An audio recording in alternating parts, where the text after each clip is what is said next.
Michael Davidson had never expected to inherit his uncle's modest suburban home, but at 35, with mountain apartment rent in the city, the timing couldn't have been better. The property was older but well-maintained, with a backyard featuring a small above-ground swimming pool that straddled the property line. Michael's uncle had mentioned some arrangement with the neighbors years ago, but the details weren't clear in the paperwork he received after the funeral. Standing in the driveway with the keys still warm in his palm, Michael felt a strange mixture of grief and gratitude. Uncle Robert had been his favorite relative, eccentric, kind, and always ready with a story about his travels across the country as a sales representative. The house, with its faded blue shutters and meticulously maintained flower beds, was so perfectly Robert that Michael felt his throat tighten as he unlocked the front door for the first time as its owner. The interior smelled of lemon polish and old books. Michael spent that first day wandering from room to room, running his fingers over familiar furniture and discovering little surprises. A collection of vintage baseball cards tucked in a desk drawer, handwritten recipes taped inside kitchen cabinets, and a carefully labeled photo album titled The Good Old Days. In each corner of the house, Uncle Robert's personality shone through, making Michael all the more determined to honor his memory by taking good care of the place. The backyard was Robert's pride and joy. A wooden deck extended from the back of the house, overlooking a garden with bird feeders and a small koi pond. And there, taking up nearly a third of the yard, was the above-ground pool with its recently replaced liner and neat wooden steps. Michael remembered swimming in it during summer visits as a teenager, but he'd forgotten how close it sat to the neighboring property, the beige, two-story colonial with impeccably trimmed hedges. On his first weekend at the property, Michael was raking leaves when he met his next-door neighbor, Patricia Winters, a middle-aged woman with perfectly highlighted blonde hair who introduced herself with a tight smile that didn't quite reach her eyes. She wore designer gardening gloves and carried pruning shears like a scepter. "You must be Robert's nephew," she said, looking him up and down as if assessing whether he met her standards. "We were so sorry to hear about his passing. He was such a colorful addition to the neighborhood." Michael thanked her for her condolences, noticing how she emphasized the word colorful in a way that suggested Uncle Robert might have been a bit too eccentric for her taste. Patricia immediately launched into a monologue about neighborhood standards, lawn height regulations, garbage placement protocols, and the unwritten rule about not parking work vehicles in driveways overnight. Just as Michael's attention began to wander, she mentioned how nice it was that their shared pool would continue to be maintained. "Shared pool?" Michael asked, his attention snapping back. "Yes, of course," Patricia said with a dismissive wave of her hand. "Robert and I had an arrangement for years. My family helps with the chemicals and maintenance, and we all enjoy the pool. My children practically grew up in that water. It's been such a blessing for our families." Michael nodded politely, not wanting to contradict her without having all the facts. But something about her presumptuous tone made him uncomfortable. He made a mental note to check the property survey later and find out exactly what this arrangement entailed. "I'm sure we'll work something out," he said vaguely, who seemed to satisfy Patricia for the moment. "Wonderful," she replied with that same tight smile. "We usually open the pool Memorial Day weekend. My husband handles the heavy lifting and I manage the chemical balance. We have a system." As she turned to leave, Patricia added over her shoulder, "Oh, we typically have our annual neighborhood pool party on the 4th of July. I'll put you down for providing the grill and deck space just like Robert always did." Before Michael could respond, she was already walking away, her pruning shears snipping at an imaginary errant branch. He stood there for a moment, feeling as if he'd somehow been conscripted into an agreement he knew nothing about. Looking at the pool, his pool, according to the inheritance paperwork, Michael couldn't shake the feeling that Patricia Winters had been taking advantage of his uncle's good nature for years. The morning after meeting Patricia, Michael found himself in Uncle Robert's cluttered home office, methodically going through filing cabinets. The room smelled of pipe tobacco and old paper, with bookshelves overflowing with travel guides and mystery novels. Michael sneezed twice as he pulled out a dusty accordion folder labeled PRT. Inside, beneath tax assessments and utility bills, he found the original property documents, including a detailed survey that had been conducted just 5 years earlier. Michael spread the blue-lined paper across the desk, tracing his finger along the clearly marked property boundaries. What he discovered made him sit back in the creaking office chair, running a hand through his hair in disbelief. The survey clearly showed that the pool was entirely on his property, every square inch of it. There was no shared arrangement at all, at least not on paper. The boundary line ran a full 8 feet beyond the pool's edge on the side facing the Winters property. Further digging through his uncle's meticulously organized files revealed a folder labeled Pool containing maintenance records, warranty information for the pump, and receipts for chemicals and repairs, all paid by Robert Davidson, with not a single contribution from the Winters family documented anywhere. In a small notebook tucked inside the folder, Michael found his uncle's handwritten pool log. The final entry, dated just 3 weeks before his death, read, "Patricia complained about the pool temperature again. Reminded her that if she wants to contribute to the heating costs, she's welcome to. She declined as usual." Michael sat back, pieces falling into place. His kind-hearted uncle had simply allowed the Winters family to use the pool out of neighborly goodwill, and over time Patricia had apparently convinced herself that this generosity constituted some sort of binding agreement. Still wanting to be absolutely certain of his position, Michael scheduled a consultation with Eleanor Reeves, a real estate attorney recommended by a colleague. Her office was small but immaculate, with credentials displayed proudly on walls painted a soothing sage green. "Mr. Davidson," Eleanor said after reviewing the documents he'd brought, her silver-rimmed glasses perched on the tip of her nose, "there's really no ambiguity here. The pool is completely on your property." She tapped the survey with a manicured fingernail. "There's no easement, no written agreement, no record of shared maintenance costs. Legally speaking, it's yours alone to decide what to do with." "What if they've been using it for years?" Michael asked. "Doesn't that give them some rights?" Eleanor shook her head. "In this state, they could claim an easement by prescription only after 20 years of continuous use, and even then, they'd have to prove they used it without permission." She smiled. "Your uncle clearly gave permission, which negates any such claim, and from what you've told me, they haven't been maintaining it as they've claimed." Michael left her office with a clearer sense of his position, but still uncertain about how to approach the situation tactfully. He decided to start by simply establishing some basic boundaries. That evening, while grilling a steak on his newly cleaned barbecue, Michael noticed Patricia's teenage children, a boy and girl who looked to be about 16 and 14, letting themselves into his backyard through the gate in the fence. Without so much as a wave in his direction, they immediately began removing the pool cover and testing the water temperature. Michael set down his spatula and walked over, introducing himself with a friendly smile. The teenagers, Tyler and Madison, they reluctantly told him, seemed surprised that he was addressing them at all. "I just wanted to let you know," Michael said casually, "that I'd appreciate it if you guys would check with me before using the pool. I'm still settling in and I'm trying to get a handle on the property maintenance." The siblings exchanged glances before Madison pulled out her phone. "I'll just call Mom," she said, in a tone that suggested Michael was about to be put in his place. Patricia arrived within minutes, still wearing what appeared to be yoga attire, her highlighted hair pulled back in a ponytail. She assessed the situation with narrowed eyes before addressing Michael with forced pleasantness. "Is there a problem?" she asked, placing a protective hand on each child's shoulder. "No problem at all," Michael replied evenly. "I was just mentioning that I'd like to be informed when they plan to swim. Since I'm home most evenings now, it's really not a big deal." Patricia's smile tightened. "We've had access to this pool for 15 years, Michael. Your uncle understood the arrangement. The children have swim team practice and they need their laps."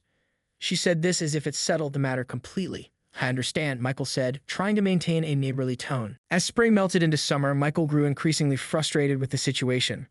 What had started as a minor irritation was rapidly becoming a significant source of stress. He tried multiple approaches, reasonable conversations, written pool usage guidelines posted on the fence, even installing a combination lock on the gate and sharing the code with Patricia as a security measure. Nothing worked. The Winters family treated his backyard as their personal recreation area. They arrived at all hours, often with friends in tow whom Michael had never met. They left toys scattered around the deck, played music loud enough that Michael couldn't hear his own TV through the closed windows, and regularly ignored his polite requests to keep the noise down after 9 p.m. on weeknights. On weekends, Michael often awoke to the sound of splashing and teenage laughter, finding the Winters children and their friends already swimming before he even had his morning coffee.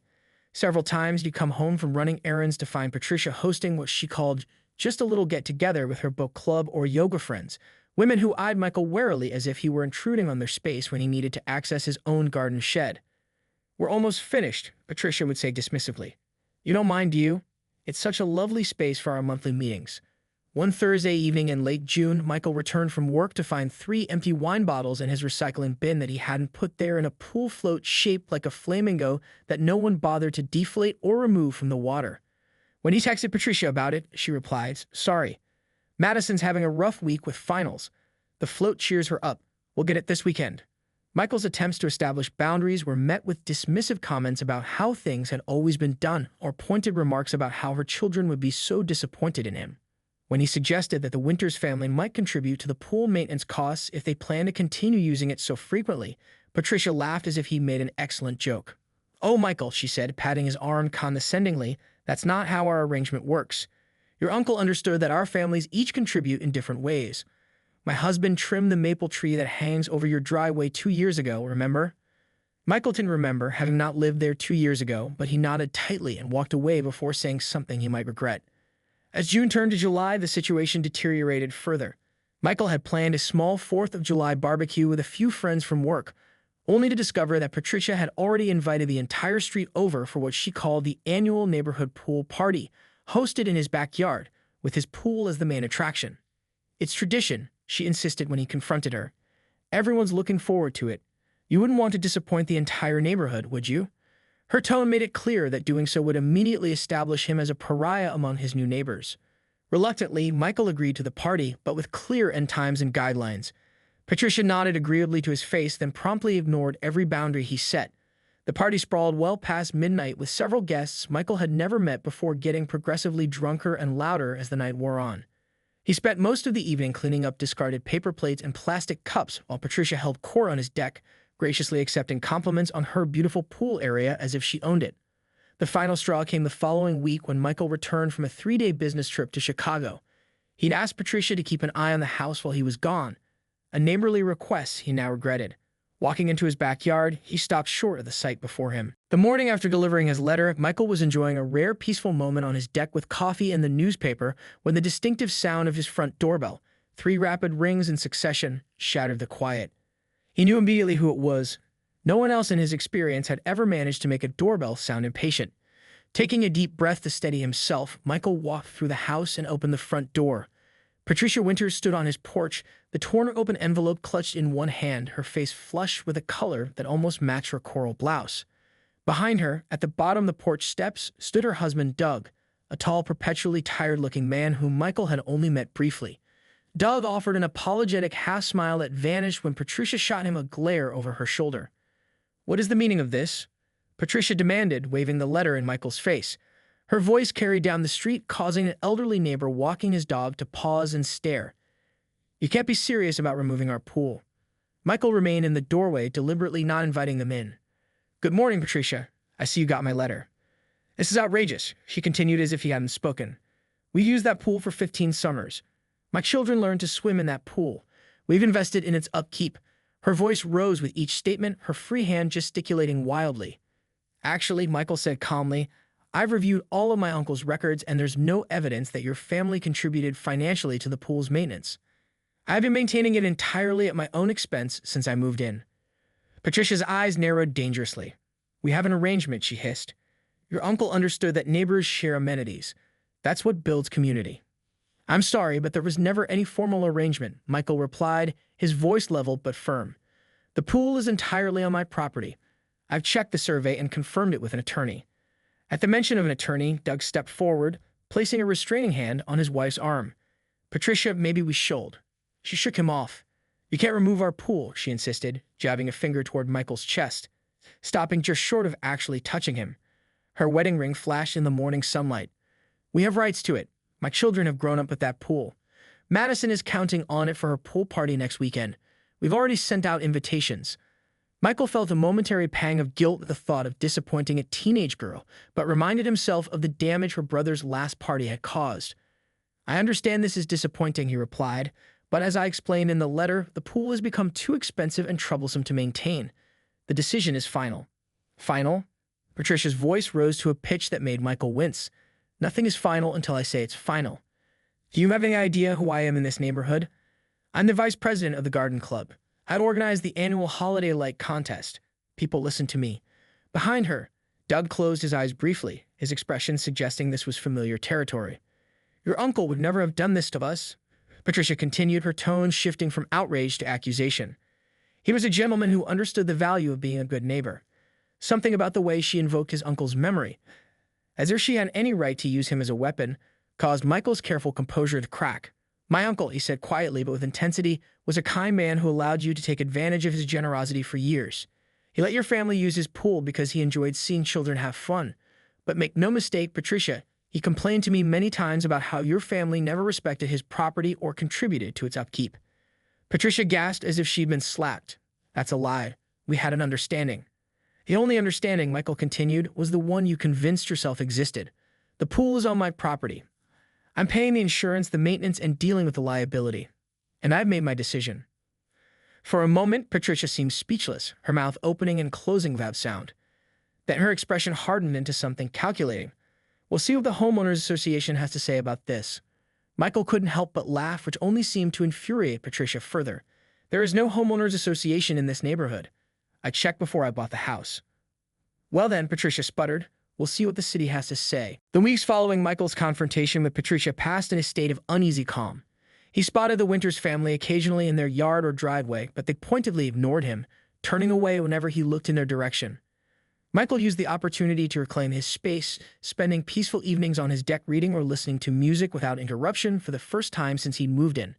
The Alpine Pool Demolition Company had confirmed their appointment for Saturday, August 12th. Michael had taken Friday off work to prepare, planning to drain the pool himself to save on costs and ensure everything went smoothly. Thursday evening, he was just finishing dinner when the doorbell rang. Unlike Patricia's impatient triple ring, this was a single authoritative buzz. Michael opened the door to find a young woman in a city uniform, holding a clipboard and wearing an expression of professional detachment. "Mr. Davidson," she inquired, consulting her clipboard. "I'm Amber Williams from the Oak Ridge City Code Enforcement Office. I need to speak with you regarding a complaint that's been filed about your property." Michael invited her in, a knot forming in his stomach as she explained the situation. Someone had reported him for unauthorized demolition work and attempting to remove community property without permits. The complaint had triggered an automatic stop work order until an inspector could review the case. "But I haven't even started any work yet," Michael protested, taking the official notice she handed him. The bright orange paper seemed to pulsate in his hand. "The pool company isn't scheduled until Saturday. The complaint states that preparations have already begun and that the structure in question is shared property, not solely owned by you," Amber replied, her tone suggesting she was merely the messenger. "It also alleges that you haven't filed for the proper demolition permits." Michael ran a hand through his hair in frustration. "That's ridiculous. I've filed all the required permits. The pool company handled most of it. And the pool is entirely on my property. I have the survey to prove it." "I understand this is frustrating," Amber said with a hint of sympathy. "But once a complaint is filed, we're required to investigate and issue a temporary stop work order until an inspector can verify compliance." "How quickly can an inspector come out?" Michael asked, mentally calculating whether this would delay Saturday's scheduled removal. "We're actually quite backed up at the moment," Amber admitted. "The earliest would likely be Tuesday or Wednesday next week." Michael felt his carefully laid plans crumbling. The removal company is booked months in advance. If I have to reschedule, it could be October before they can fit me in again. Amber shrugged slightly. "I'm sorry, but those are the procedures we have to follow." After she left, Michael immediately called the Code Enforcement Office's main number, hoping to find someone with more authority who might expedite the process. He was transferred twice before reaching Ben Grayson, a senior code enforcement officer who seemed more willing to listen. As Diane Kimball completed her inspection, her professional demeanor never wavered, though Michael thought he detected a hint of amusement in her eyes whenever Patricia found yet another reason to linger in visual range. Finally, Diane closed her tablet case with a decisive snap and turned to Michael. "Well, Mr. Davidson," she concluded, "there's no question that the pool is entirely on your property. The survey is quite clear." She gestured toward the fence line where the property markers were visible. "Your pool sits a full 8 feet within your boundary at its closest point to your neighbor's property." Michael felt a wave of relief. "So the stop work order can be lifted?" "Absolutely," Diane nodded. "I'll file my report immediately. You complied with all city requirements for the removal. Your permits are in order and your disposal plan meets environmental guidelines." She pulled out her phone and took a few final photos of the property markers and pool positioning. Before leaving, she added in a quieter voice, "By the way, filing false reports with code enforcement is a finnable offense. Just something your neighbor might want to keep in mind." She glanced meaningfully in Patricia's direction, where the woman was now pretending to inspect her hedge while clearly straining to overhear their conversation. "I appreciate your thoroughness," Michael said, walking Diane back to her vehicle. "Will this delay the removal scheduled for tomorrow?" "It shouldn't," she replied. "I'll process this as soon as I get back to the office. You should receive email confirmation within the hour, and I'll make sure the pool company is notified directly as well." As promised, Michael received the official email lifting the stop work order at 4:17 p.m. He forwarded it to Alpine Pool Demolition, who confirmed they would arrive as scheduled at 8:00 a.m. the following day. That evening, he noticed Patricia in her backyard, frantically taking photos of the pool and pacing along the property line. Phone pressed to her ear as she gesticulated emphatically. Michael decided to grill dinner on his deck, partly to reclaim the space symbolically and partly to keep an eye on whatever Patricia might be planning. As the scent of marinating chicken filled the air, he heard snippets of her conversation floating across the yard. Completely unreasonable. Must be some kind of violation. Historical usage rights, 15 years of access, my children are devastated. When Patricia noticed him watching, she lowered her voice and turned away, but not before giving him a look that could have frozen the pool water. Michael sighed and flipped his chicken. Whatever tomorrow brought, he was prepared for it to be eventful. Later that evening, his phone rang with an unfamiliar local number. Cautiously, he answered to find Doug Winters on the other end, speaking in a hushed tone that suggested he didn't want to be overheard. "Michael, it's Doug from next door. Look, I wanted to apologize for all this mess. Patricia gets fixated on things sometimes." "I've noticed," Michael replied dryly. Doug sighed.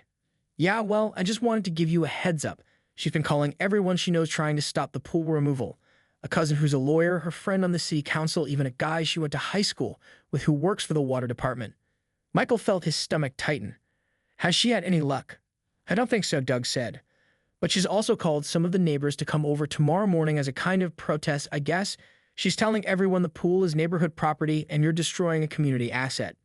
"The pool is on my property," Michael stated firmly. "The city inspector confirmed it today."